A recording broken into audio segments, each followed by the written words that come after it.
Tá no ar mais um podcast da UFABC Divulga Ciência, o seu canal de incentivo e divulgação científica.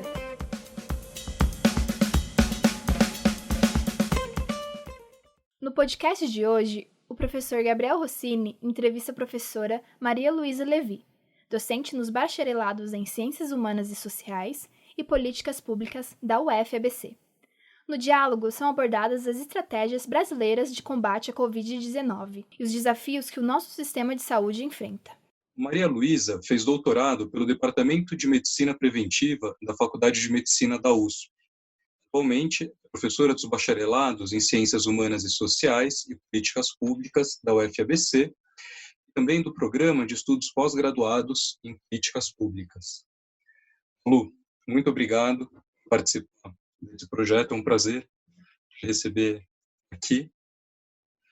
Boa tarde, prazer é meu. A gente vai organizar essa nossa conversa por meio de algumas perguntas, e a primeira delas é a seguinte. Quais reflexões você acha possível fazer a partir da pandemia? Bom, então, acho que a primeira coisa que eu fico pensando, assim, a partir do que começou a acontecer aí alguns meses, né, atrás, é que rapidamente se formou um consenso, né, em torno de uma narrativa de defesa da vida, né? Então, os vários líderes mundiais, a própria mídia, grande parte dela, né, políticos e economistas também, né, reconheceram rapidamente que esse é um vírus muito contagioso, né, e que ele abarca parcelas grandes da população muito rapidamente, e em seguida começam a defender essa ideia, né, de que a vida é a primeira coisa que nós precisamos cuidar, né, e é preciso fazer o que for necessário para enfrentar esse que é um inimigo de todos nós, né. E aí acho que a primeira coisa que a gente devia se dar conta é que isso é uma guinada, né, de 180 graus em relação à visão que dominava até antes dessa pandemia, né?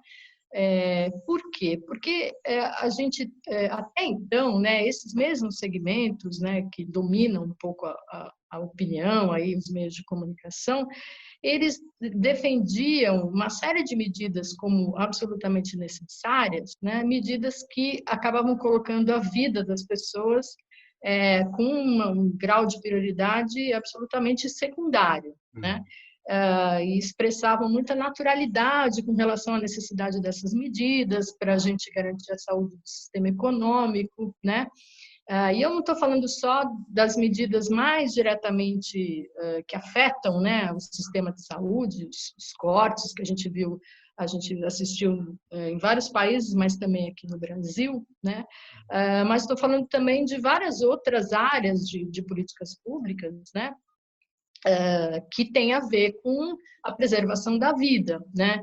Então, por exemplo, habitação, saneamento básico, segurança, condições de trabalho, né? Então, você tem uma série de medidas, de decisões ou de omissões em relação a essas áreas de política, né?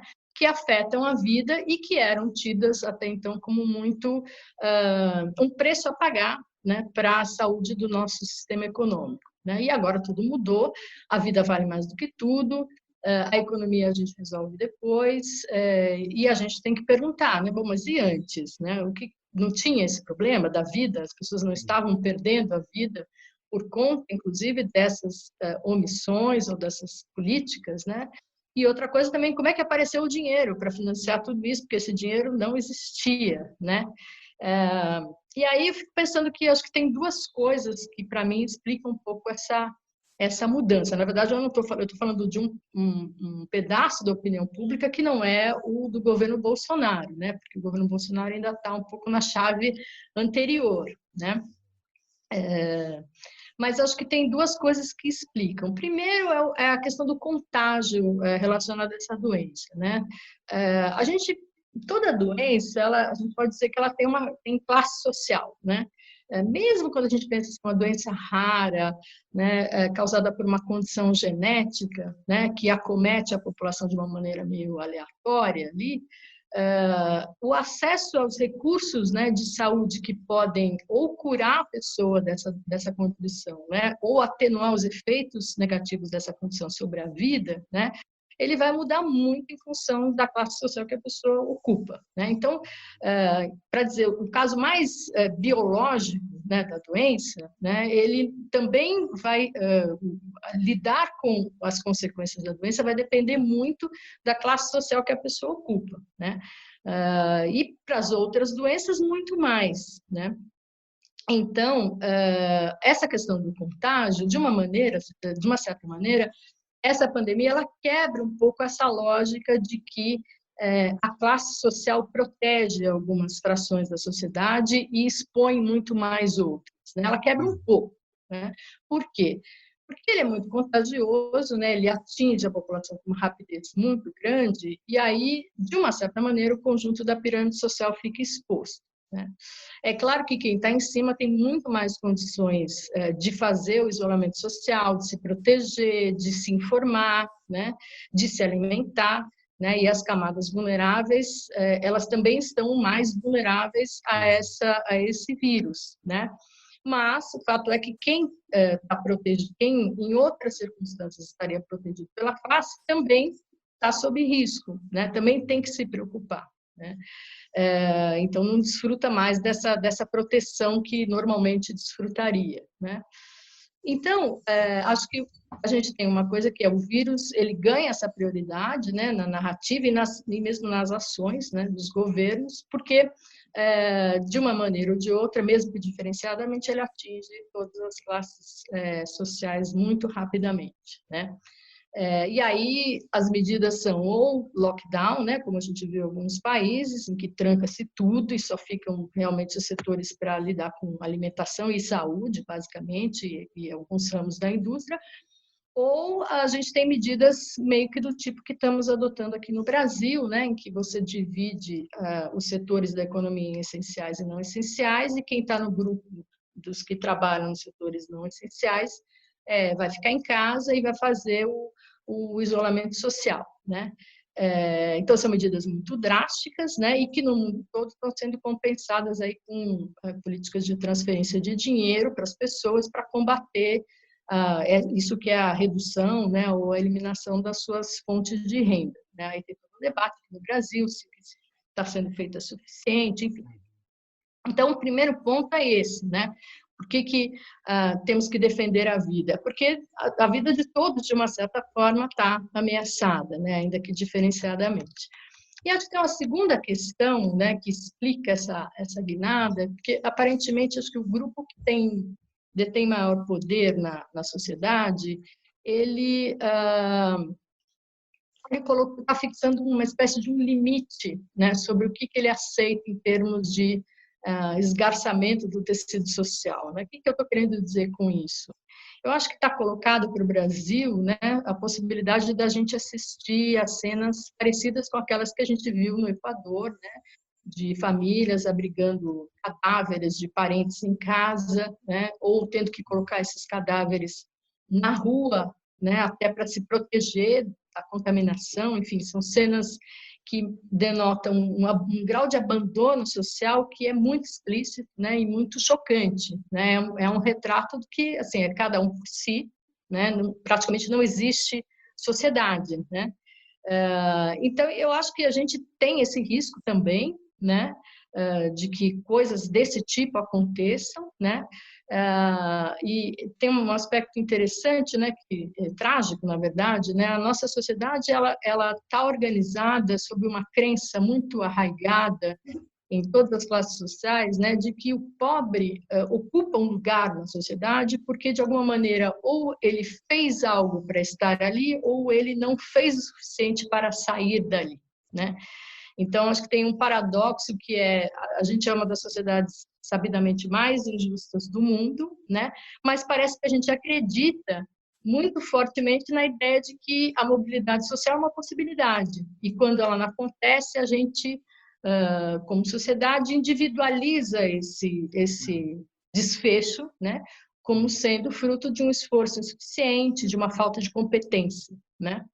E aí eu acho que essa crença, que é muito forte, né, muito disseminada, ela pode se quebrar numa situação como essa, né? Se a gente começa a ver cenas diárias de centenas ou mesmo dezenas, né, de cadáveres se acumulando em casa todos os dias na televisão, quer dizer, eu acho que o risco, né, de que se quebre essa crença de que aqui é uma sociedade com regras, então a pessoa precisa procurar trabalho, ela vai ser remunerada por isso, né? E com isso ela vai crescer, né? Pode ser substituída rapidamente por um entendimento de que aqui é cada um por si, né? E que ninguém olha por ninguém, né? Então, ou seja porque essa classe dominante aí, que de alguma maneira controla vários mecanismos políticos e econômicos, né?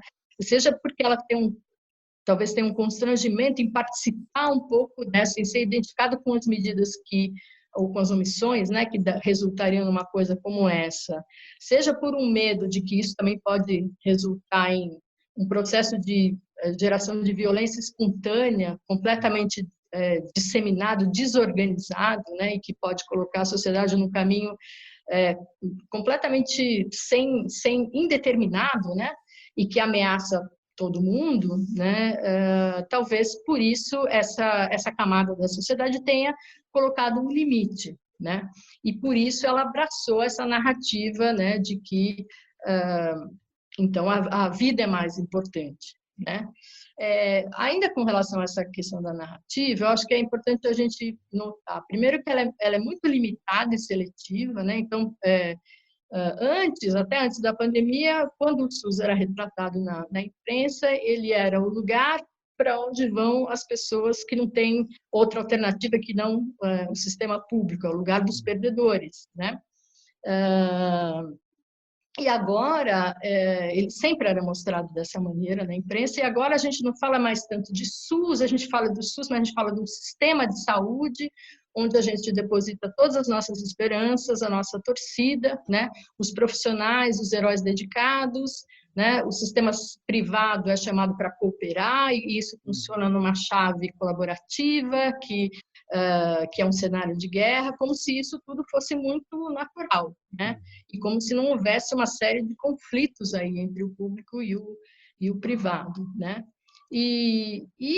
Junto com isso, acho que outro elemento forte dessa narrativa é que, bom, a gente fala, né, de isolamento social, mas assim, grandes cidades, elas têm a parcela expressiva das suas populações tem condições de habitação completamente incompatíveis com essa ideia de isolamento social, né? Porque eles moram em cômodos que abrigam muitas pessoas, né? E essas habitações, em geral, são muito próximas dos seus vizinhos também. Então, eles estando dentro de casa, eles estão sob um risco muito grande, né? Então, esse elemento é tratado como exógeno, né, como se fosse parte do relevo geográfico da cidade, não fruto, né, de omissões históricas da política social, e também não são cobrados os governantes se a vida, né, é a coisa mais importante, então deveriam ser cobrados os governantes para tirar as pessoas, para viabilizar que as pessoas não ficassem nessa condição, proteger as pessoas minimamente,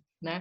Então, acho que o que mais me chama a atenção em termos de reflexão são essa ida, né, da vida como num primeiro plano, e a gente está todo mundo enfrentando um inimigo comum contra o qual a gente tem que se unir, né? E acho que a gente tem que entender quanto tempo isso vai durar, né? Por que isso aconteceu, quanto tempo isso vai durar e como que esse consenso vai se desfazer, né? Acho que isso é uma primeira coisa que eu chamaria atenção, digamos assim.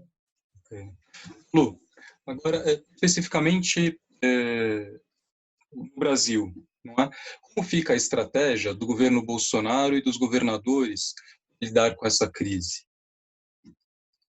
Então, o Brasil, né, acho que estava falando dessa narrativa, mas a gente produziu no Brasil esse governo Bolsonaro, né, e acho que ele está operando ainda na chave anterior, né, e está sendo seguido por uma parcela da população, né, que acredita que é isso mesmo, né, E ele está numa chave anterior ainda num espectro bem específico, porque ele vocaliza um discurso de seleção natural, né? As pessoas precisam preservar os seus empregos, então elas têm que sair aí à busca das oportunidades para poderem sobreviver, né? Sendo que, na verdade, o governo dele aprofundou uma política de austeridade que intensificou uma recessão que vinha lá do final de 2014, começo de 2015, como todo mundo acompanhou, né? E, enfim, eliminou milhões de empregos, essa política, ele deu continuidade, aprofundou. Então, no fundo, ele está dizendo, eu vou trabalhar para liberar, né? O povo tem que ir atrás das oportunidades, essas oportunidades são cada vez menores, seja por causa da própria política de austeridade, seja porque o mundo inteiro vai entrar em recessão e sobrevivam os que conseguirem. É um pouco isso que ele está dizendo, né? E como que ele, como é a política que ele está, que acena, né? Agora com a demissão do Mandetta ontem, né? Primeiro, o Ministério da Saúde parece que vai começar a orientar as pessoas a abandonar o isolamento social, né? Em confronto com o que estão fazendo os governadores e prefeitos, né? Pelo menos foi um pouco isso que esse ministro novo sugeriu, né? Os governos estaduais e as prefeituras, eles podem regrar a dimensão urbana da vida com muito mais, eles têm os elementos legais para fazer isso, né? Mas é o governo federal que detém os instrumentos que viabilizam economicamente o isolamento, né? Através ou da emissão de moeda ou do endividamento público, né? Para poder fazer a transferência de renda que vai compensar, né, o fato das pessoas não conseguirem trabalhar, né?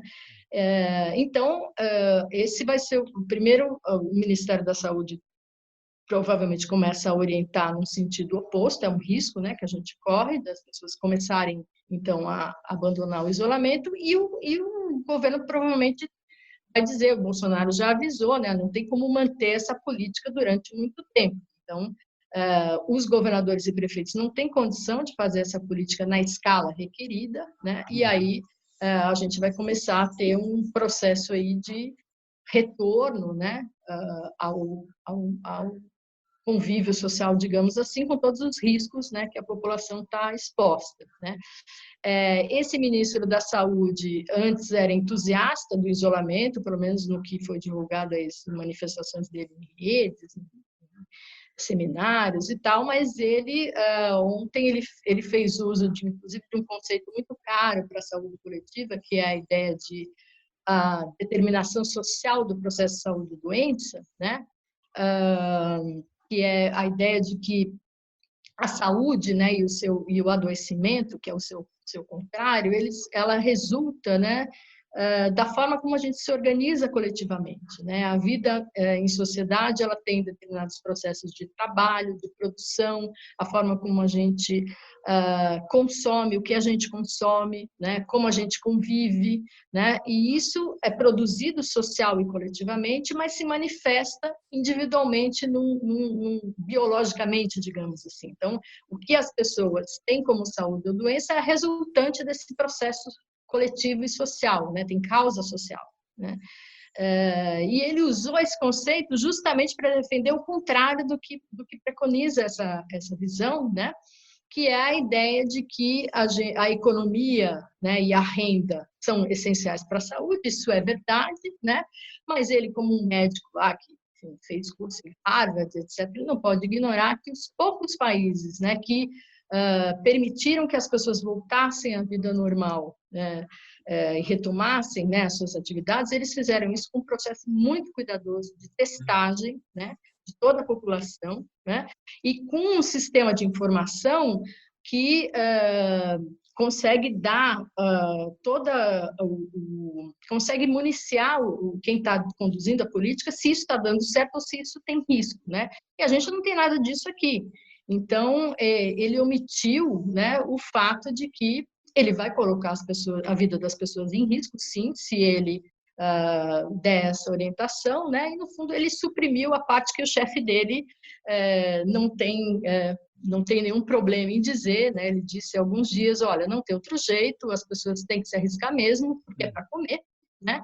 E é isso que a gente tem para oferecer para os brasileiros. O governo não tem como bancar, né, esse isolamento. Então, acho que no Brasil, acho que fica a dúvida, né, pensando assim no que eu falei antes da coisa narrativa, né, até que ponto quem tem poder no Brasil vai legitimar esse governo via apoio ao Paulo Guedes, ou mesmo se o próprio Paulo Guedes vai topar, né, fazer parte disso, né, nesse cenário aí que nas próximas semanas aí a gente vai ver o que ele traz, né? Bacana, Malu. Por fim, né, quais as perspectivas colocadas para a saúde e o sistema de saúde a partir disso que a gente está vivendo? Então, eu fico pegando um pouco o gancho nessa ideia, né, dos governadores, né? A gente tem aí o Dória, o Witzel, o Caiado, né, e outros, né, que estão defendendo essa política de isolamento social de um lado, mas a gente não pode esquecer que esses políticos, né, eles fazem parte de grupos que defendem e praticaram, né, privatizações agressivas do sistema público em geral, né, incluindo os sistemas de saúde, né.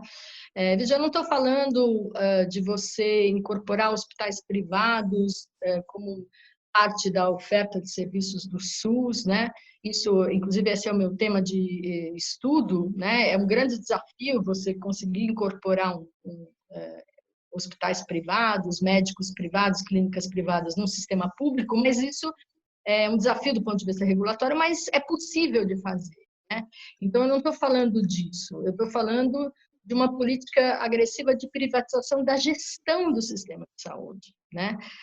Uma coisa é você incorporar um hospital privado dentro de uma lógica de funcionamento público do SUS, que atende ao interesse público, né? Então, esse hospital ele vai fazer coisas dentro desse sistema que são determinadas pelo gestor público, que é o secretário municipal ou estadual de saúde, dependendo do tipo de coisa que a gente está falando, né? Então, a gestão tem que ser pública para esse sistema funcionar de uma maneira sistêmica, orgânica, né? Atendendo a um interesse maior e não ao interesse daquele hospital, que é privado e que, portanto, vai colocar os seus interesses lá. Esse é o desafio, mas isso é uma coisa, né? O que esses governos têm feito é privatizar o próprio funcionamento do sistema, né?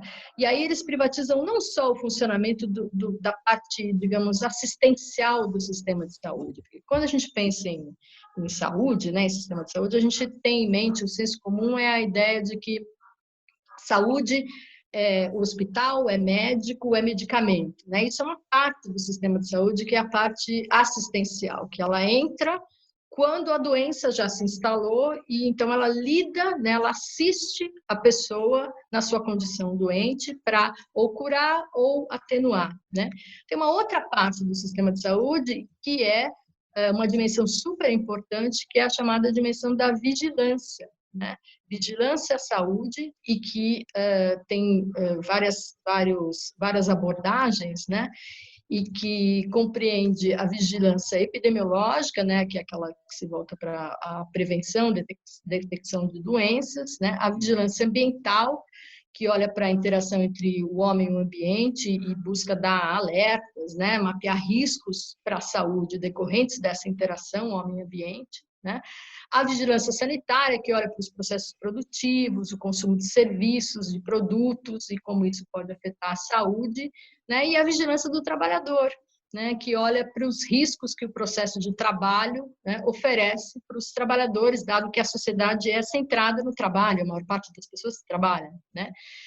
Então, essas ações de vigilância, elas são absolutamente subfinanciadas, né? E se dá um espaço para elas atuarem, né? Elas vão enfrentar interesses econômicos muito poderosos, né? Então, não tenha dúvida de que esses governos que estão fazendo esse papel, que, em comparação com o governo Bolsonaro, né, é um papel muito melhor, digamos assim, isso é muito pouco em relação ao que eles deveriam fazer e o que a gente deveria cobrar como sociedade, né, que eles fizessem, porque na saída da pandemia, né, a própria gestão do isolamento social, essas vigilâncias, elas são muito importantes para a gente conseguir mapear, de fato, os riscos, por exemplo, na saúde do trabalhador, né? Agora, imagine o que é isso, né? Você vai afrontar interesses econômicos muito poderosos, tanto é que essas ações são muito, muito tímidas, né, em relação ao que elas deveriam ser, né? Então, acho que, concluindo aí a minha fala, né, eu penso que, assim, o SUS, ele tem, na sua concepção geral, né, ele tem ideias muito avançadas, ele consolida ideias muito avançadas, tanto em relação a como deve funcionar a assistência à saúde, né, como devem operar os vários pedaços do sistema de saúde na parte da assistência, como nessa parte da vigilância, né? A gente sabe, inclusive, são concepções avançadas, inclusive em relação aos sistemas de saúde de países desenvolvidos, né? Então, é bem interessante, assim, ele tem um acúmulo muito potente, né?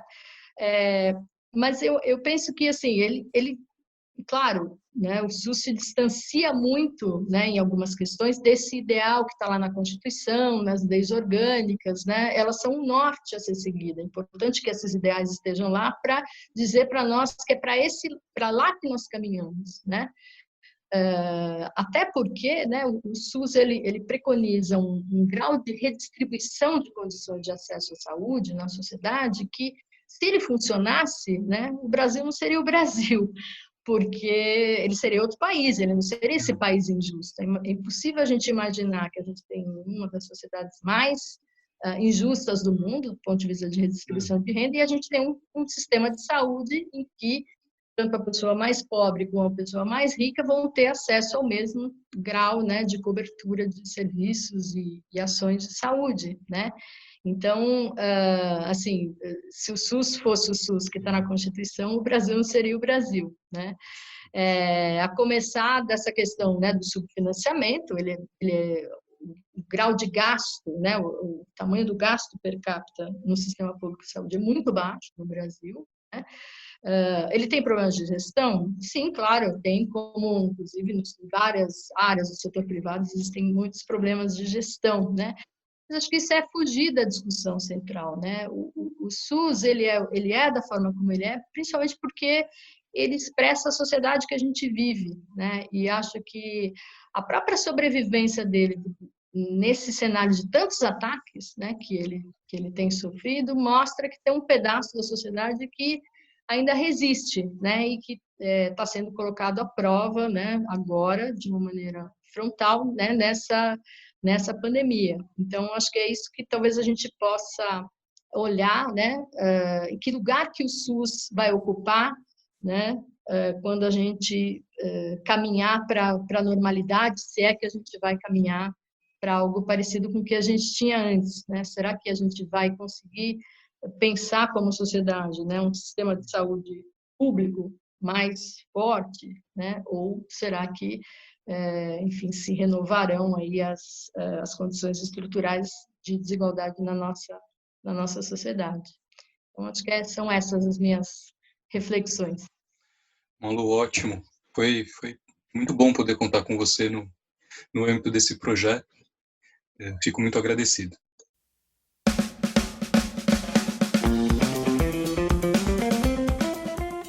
Ficha técnica, entrevistador, Gabriel Rossini. Entrevistada, Maria Luísa Levi. Edição de som, Bruna de Souza. Música, Breeds, Dan Lebowitz.